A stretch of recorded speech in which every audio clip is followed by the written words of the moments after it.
तो चलिए बढ़ते हैं आज की कहानी की ओर।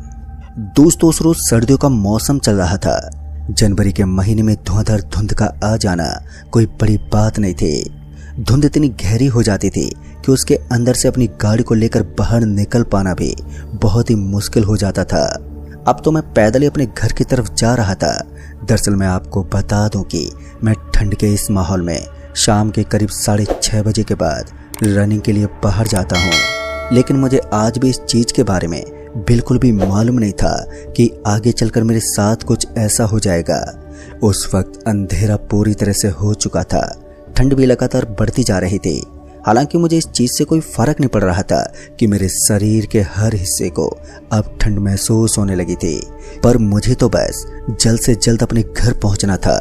वो क्या था कि ये रास्ता थोड़ा खराब बताया जाता था और मुझे भी इन सुनसान जगहों से थोड़ा डर लगता था। इसलिए मैं जल्दी जल्दी अपने घर की तरफ जा रहा था। आज दौड़कर आने में मुझे थोड़ा लेट हो गया था। उसका कारण था कि मैं आज क्रिकेट खेलने के लिए ग्राउंड में चला गया था। खैर, अभी मैं आगे बढ़ ही रहा था कि मुझे सामने वाले चौराहे के ऊपर एक बड़ा सा पल्लू नजर आया और उस पल्लू को देखते ऐसा लग रहा था जैसे सड़क के ऊपर किसी ने पल्लू को बिछा दिया था।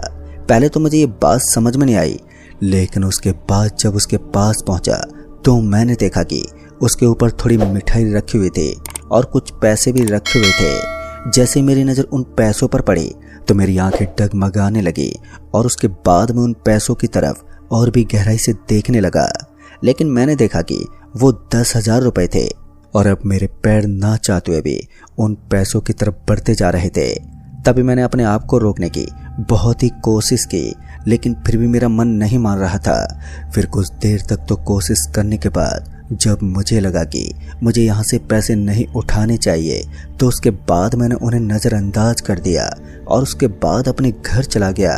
हालांकि उस दिन मुझसे रहा नहीं जा रहा था और बार बार मेरा ध्यान उन्हीं पैसों के ऊपर जा रहा था। अब तो मुझे यही लगने लगा था कि मुझे किसी भी तरह से इन पैसों को उठा लेना चाहिए। वैसे भी जादू टोना जैसी कोई चीज नहीं होती और ये सब कहने की बातें होती हैं। यही सब सोच सोच कर काफी देर तक मेरा दिमाग भी खराब होने लगा। लेकिन उसके बाद मैं खाना वाना खाकर सो गया। हालांकि रात को सोते समय भी मेरे दिमाग में उन्हीं पैसों का ख्याल चल रहा था। फिर जैसे ही सुबह हुई तो मैं स्कूल जाने के लिए रवाना हुआ और जब मैं उस जगह पर पहुंचा तो मैंने देखा कि वहां पर अभी भी सारी की सारी चीजें गिरी हुई थी। अभी भी मेरा मन मानने को तैयार नहीं था और मैं चाहता तो उन सभी चीजों को उठाकर अपने साथ में ले जा सकता था। लेकिन फिर से मैंने अपने आप को समझाया और मैं स्कूल की तरफ निकल गया। खैर, अब मैंने उन पैसों को अपने दिमाग से निकाल दिया था। लेकिन जब शाम को वापस से छुट्टी हुई तो मुझे दौड़ने के लिए जाना था।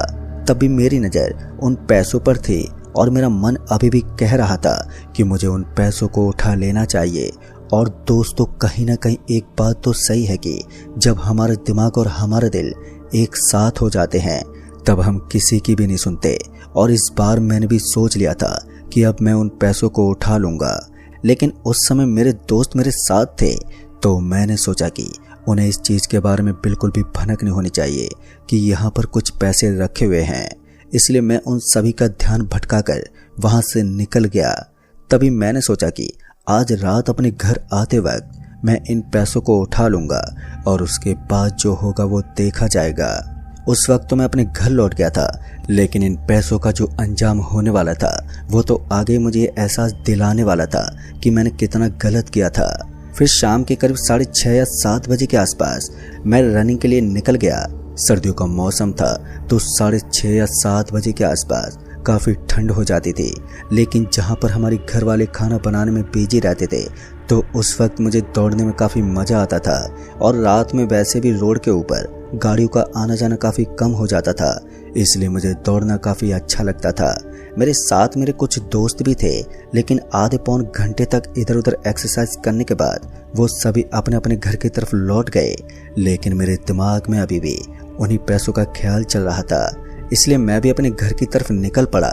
मेरे घर से बस थोड़ी दूर पहले वो चौराहा पड़ता था और उस चौराहे के ऊपर उन पैसों को रखा गया था, तो मैं उन्हें उठाने के लिए तत्पर था। फिर जब मैं उस चौराहे पर पहुंचा तो मैंने देखा कि वो सारा का सारा सामान अभी भी वहीं पर पड़ा हुआ था और ये देखकर मुझे काफ़ी हैरानी हो रही थी कि लोग आजकल जादू टोने और टोटकों से इतने ज़्यादा डरने लगे थे कि वो इतनी कीमती चीज़ को भी हाथ नहीं लगाते थे।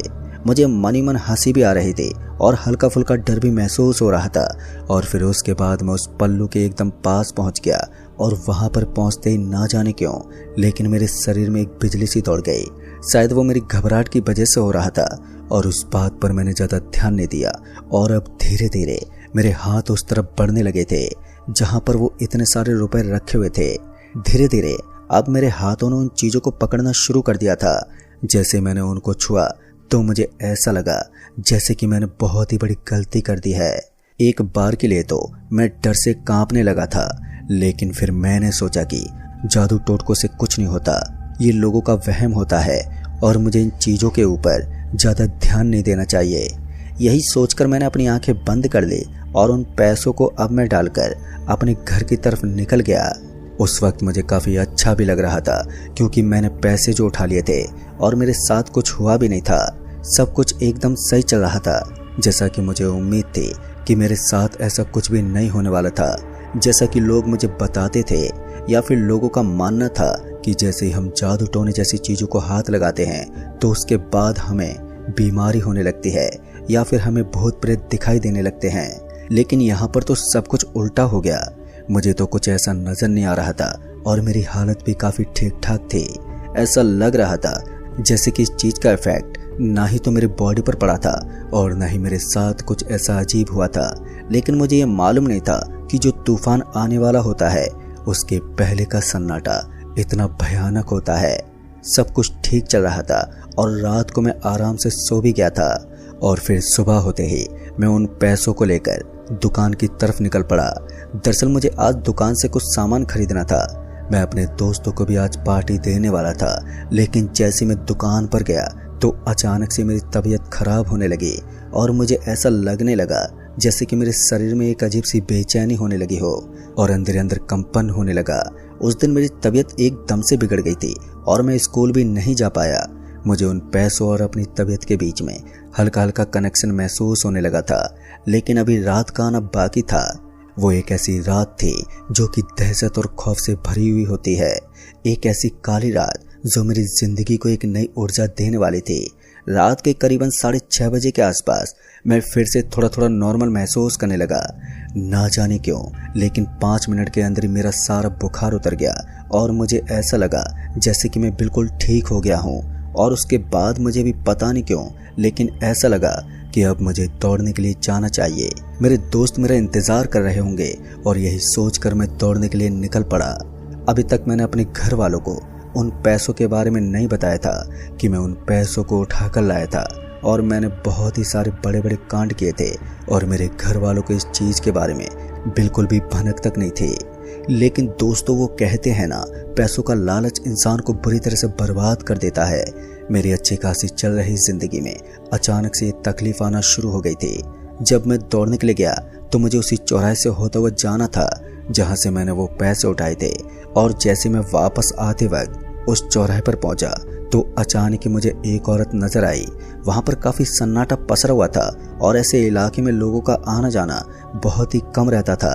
अब मैं थोड़ा बिंदास होकर बस घर की ओर जा ही रहा था, क्योंकि मैंने सोचा था कि शायद इस औरत का मुझसे कोई ताल्लुकात नहीं होगा। और जैसे मैं उसके पास से गुजरने वाला था तो अचानक से मुझे ऐसा लगा जैसे कि किसी ने मेरे पैरों को बर्फ की सिल्ली के अंदर डाल दिया था और अब मैं चाहकर भी अपने पाँव को उठा नहीं पा रहा था। मैंने बहुत ही बार कोशिश भी की, लेकिन मेरे पैर में जैसे अकड़न सी हो गई थी। और तभी वो औरत मेरे सामने आकर खड़ी हो गई। तभी मैंने देखा कि उस औरत का चेहरा बहुत ही ज़्यादा डरावना था। वो देखने में काफ़ी ज़्यादा भयानक लग रही थी और उसके इस डरावने रूप को देखकर मेरी रूह कांप गई। उसके चेहरे के अंदर बड़े बड़े घाव बने हुए थे और वो दिखने में काफ़ी ज़्यादा भयानक और डरावनी लग रही थी। उस वक्त मैं इतनी बुरी तरह से डर गया था कि अब सब कुछ मेरे समझ से बाहर हो चुका था और मेरा दिमाग घूमने लगा था। मुझे समझ में नहीं आ रहा था कि इस वक्त मैं करूं तो करूं क्या। फिर कुछ देर तक तो मैं उस औरत की तरफ देखता रहा और वो औरत भी मुझे उसी तरह से देख रही थी। फिर पता नहीं क्यों, लेकिन अब उस औरत की हरकतों से मुझे और भी ज़्यादा घबराहट होने लगी थी। फिर कुछ देर तक तो ऐसा ही चलता रहा, लेकिन उसके बाद उस औरत ने मेरे हाथों को पकड़ लिया और जैसे उसने मेरे हाथ को पकड़ा तो मुझे ऐसा लगा जैसे किसी बड़ी ताकतवर चीज ने मुझे कसकर पकड़ लिया हो और वो मुझे उसी चौराहे के उस पल्लू के पास ले जाना चाहती थी जहां से मैंने उन पैसों को उठाया था। वो पैसे मेरी जेब में अभी भी मौजूद थे, तो मैंने उन बचे हुए पैसों को निकाला और उन पैसों को निकालकर मैंने वापस से उस चौराहे की तरफ फेंक दिया। लेकिन इस बार वो उस पल्लू के ऊपर नहीं गिरे थे, बल्कि वो वहीं चौराहे के पास बगल में गिर गए थे। और इस हरकत को देखकर उसे और भी ज्यादा गुस्सा आ गया और उसने मेरी गर्दन पकड़कर मुझे हवा में उठा दिया और एक भयानक आवाज में बोली, तुम इंसान लोग सुधरने वाले नहीं हो। अब ना जाने क्यों, लेकिन उस आवाज के अंदर एक दर्द भरा हुआ था। ऐसा लग रहा था जैसे उसके साथ भी कुछ बहुत गलत हुआ था। लेकिन इस वक्त तो मुझे अपनी जान बचाने की पड़ी थी। मैं जोर जोर से चिल्लाता रहा, लेकिन उस सुनसान इलाके में मेरी मदद करने वाला कोई भी नजर नहीं आ रहा था। फिर कुछ देर तक तो मैं इसी तरह उस औरत के हाथों से छटपटाता रहा और फिर उसने मुझे एकदम से नीचे पटक दिया और फिर अपने लंबे लंबे नाखून मेरे गले की तरफ बढ़ाने लगी। उसके इस अंदाज को देखकर मैं समझ गया था कि मैं अपनी जिंदगी की बस कुछ ही आखिरी सांसें गिनने वाला हूँ। फिर ना जाने कहां से मेरी किस्मत ने मुझे एकदम से जीवन दान दिया और एक गाड़ी मेरे बगल में आकर रुक गई।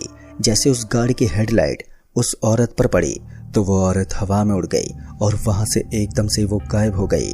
लेकिन इस समय मेरी स्थिति बड़ी ही दयनीय हो गई थी, तो उन लोगों ने मुझे उठाया और सीधा मुझे हॉस्पिटल लेकर चले गए। रास्ते में मैंने उन्हें सारी बात बताई कि मैं कौन हूँ और कहाँ रहता हूँ और मेरे साथ क्या क्या हुआ। दोस्तों, मेरी बात सुनने के बाद उन्होंने हॉस्पिटल की तरफ से गाड़ी को मोड़कर सीधा एक पुजारी बाबा के मंदिर की तरफ गाड़ी को मोड़ दिया और हम एक प्रेत मुक्ति धाम में पहुंचे।